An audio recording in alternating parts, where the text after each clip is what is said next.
Hi friends, welcome to taste of Kumari. Today நீங்கள் பார்க்க போகிறது ஒரு சுவையான ஒரு மீன் குழம்பு, அதுவும் சால மீனில் ஒரு மீன் குழம்பு. ஒரு வித்தியாசமான ஒரு டைப்பில் நான் வந்து இந்த மீன் குழம்பு நான் ரெடி பண்ணியிருக்கேன். இப்போ வாங்க எப்படி பண்ணலான்னு பார்ப்போம்.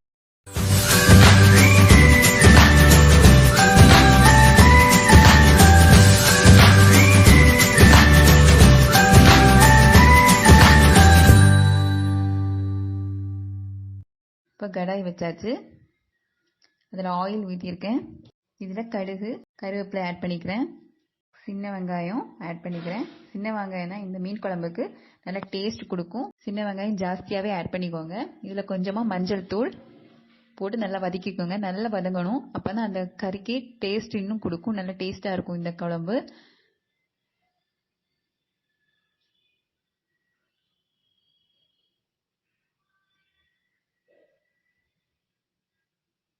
நல்லா வதங்கிடுச்சு. இப்போ இந்த ஸ்டேஜில் நான் ஒரு தக்காளி கட் பண்ணி போடுறேன்.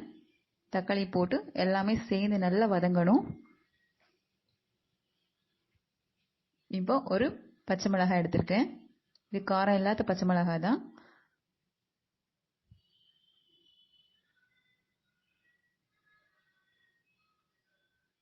தென் இதில் வந்து புளிக்கரைசலை ஊற்றிக்கிறேன்.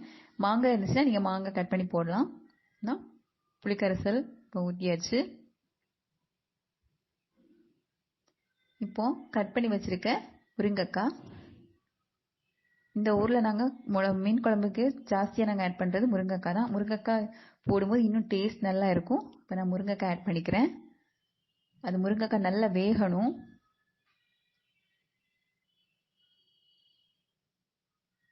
இப்போ மூடி வச்சிடலாம். ஒரு 5 மினிட்ஸ் கழிச்சு நம்ம ஓப்பன் பண்ணி பார்க்கலாம். இப்போ குக் ஆகிடுச்சு, நல்லா முருங்கைக்காய் நல்லா வெந்துடுச்சு. இப்போ இந்த ஸ்டேஜில் வந்து இந்த மசாலாவை ஆட் பண்ணுறேன். இந்த மசாலாவில் வந்து கொஞ்சமாக மிளகுத்தூள், மல்லித்தூள், அப்புறம் பெருஞ்சீரகத்தூள், அப்போ இதில் வந்து சால்ட்டையும் சேர்த்து நான் கரைச்சிட்டேன். இப்போ இந்த மசாலா தண்ணியை வந்து இதில் ஊற்றியாச்சு. இதோடலாம் சேர்ந்து நல்லா கொதிக்க விடுங்க.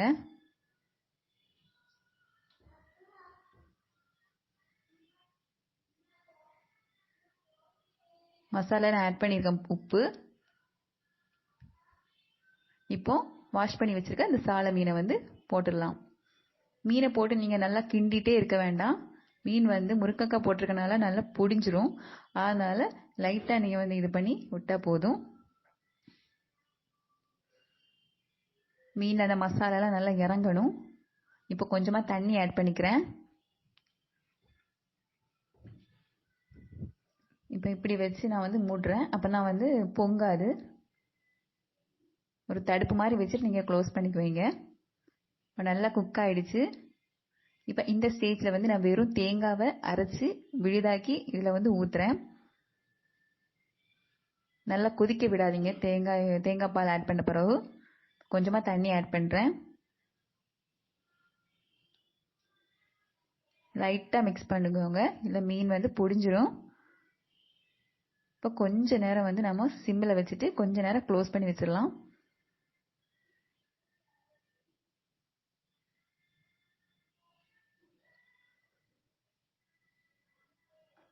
இப்போ பார்த்தீங்கன்னாலே தெரியும், நல்லா கொதிச்சிடுச்சு. இப்போ இதில் வந்து கருவேப்பிலை ஆட் பண்ணிக்கிறேன்.